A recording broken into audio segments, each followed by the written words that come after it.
Praise the lord. మీ అందరికీ దేవుని నామమున వందనాలు. బాగున్నారా? ఈరోజు దేవుని యొక్క వాగ్దానం తప్పక మీ జీవితం నెరవేరాలని ప్రభుకి ప్రార్థన చేస్తున్నాను. మీరు ప్రార్థన చేయండి. యెహోవా మీకు ఆధారమగును, నీ కాలు చిక్కబడుకుంటున్నట్లు ఆయన నిన్ను కాపాడును. సామెతల గ్రంథం 3వ అధ్యాయం 26వ వచనం. ప్రియమైన దేవుడు స్పష్టంగా ఈ ఉదయకాల సమయంలో మాట్లాడటం ప్రారంభిస్తూ ఉన్నాడు. ఏంటయ్యా దేవుడు మాట్లాడేది అని మనం ఆలోచన చేయగలిగితే, దేవుడే నీకు ఆధారం అవుతాడట. నీ కాలు చిక్కబడుకుంటున్నట్లు ఆయన నిన్ను కాపాడుతా అని చెప్పడం ప్రారంభిస్తూ ఉన్నాడు. అంటే దేవుడు మనకు ఎప్పుడు ఆధారం అవుతాడు? మన కాలు చిక్కబడకుండున్నట్లు, అనగా పాపంలో కానీ లేకపోతే ఆపదలో కానీ ఇబ్బందుల్లో కానీ చిక్కబడకుండున్నట్లు ఆయన ఎప్పుడు మనల్ని కాపాడుతాడు అనే విషయాన్ని మనం స్పష్టంగా తెలుసుకోవాలి. దేవుణ్ణి ఎప్పుడైతే మనం ఆధారం చేసుకుంటామో, దేవుని దగ్గరికి ఎప్పుడైతే మనం వస్తామో, దేవుని మీద ఎప్పుడైతే మనం ఆనుకుంటామో, అప్పుడు దేవుడు మనకు ఆధారం అవుతాడు. అంతేకాకుండా ఆయన ఎన్నో రీతులుగా మనల్ని కాపాడుతూ వస్తూ ఉంటాడు. మన పాదాలు తొట్టిల్లకుండా, అదే రీతిగా చిక్కబడకుండా దేవుడు కాపాడటం ప్రారంభిస్తూ ఉంటాడు. ప్రియమైన దేవుని కుమారుడా, దేవుడు స్పష్టంగా నీతో మాట్లాడుతున్న మాట, నువ్వు చిక్కబడకుండా ఉండాలి అన్నా, ఇదిగో నువ్వు కాపాడబడాలి అన్నా, దేవుని మీద ఆధారపడటం సిద్ధపాటు కలిగి ఉండు. మనం అందరితో దేవుడు మాట్లాడుతున్న విషయం ఒకటే, మనం దేవుణ్ణి ఆనుకుంటే దేవుడు మనకు ఏం చేయాలో ప్రతిదీ దేవుడు జరిగిస్తాడు. ఉదయకాల సమయంలో ఎన్నో ఆలోచనలు పెట్టుకున్నావేమో, ఏంటి నా పరిస్థితి, ఏంటి నా జీవితం, ఇక మీద నా జీవితం అంతా ఇంతేనా అని నువ్వు ఎంతో ఆలోచన చేస్తూ ఉన్నావా? అయితే దేవుడు చెప్తా ఉన్నాడు, నన్ను ఆధారము చేసుకో, అప్పుడు నీకు మేలు చేస్తా అని చెప్పడం ప్రారంభిస్తూ ఉన్నాడు. కాపాడుతా అని చెప్పడం ప్రారంభిస్తూ ఉన్నాడు.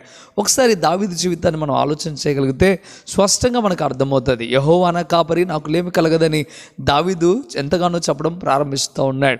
అంటే దేవుణ్ణి ఆధారం చేసుకున్నాడు. ఒక గొర్రె కాపరిని ఆధారం చేసుకుని ఎలా బ్రతుకుతుందో, అదే రీతిగా దావీదు కూడా దేవుణ్ణి ఆధారం చేసుకుని బ్రతకడం ప్రారంభించాడు.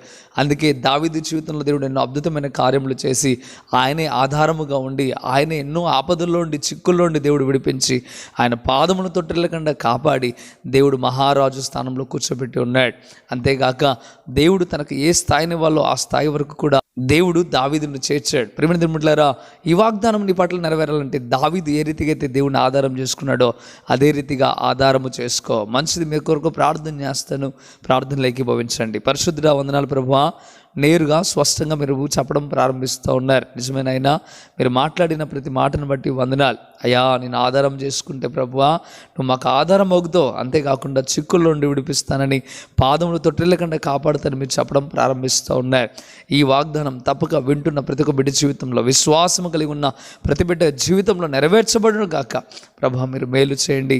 యేసయ్యా, వారు ఏ ఇబ్బందులు ఉన్నారో, ఇక్కర్లో ఉన్నారో మీకు తెలుసునైనా, అందుకే మీరు మాట్లాడారు.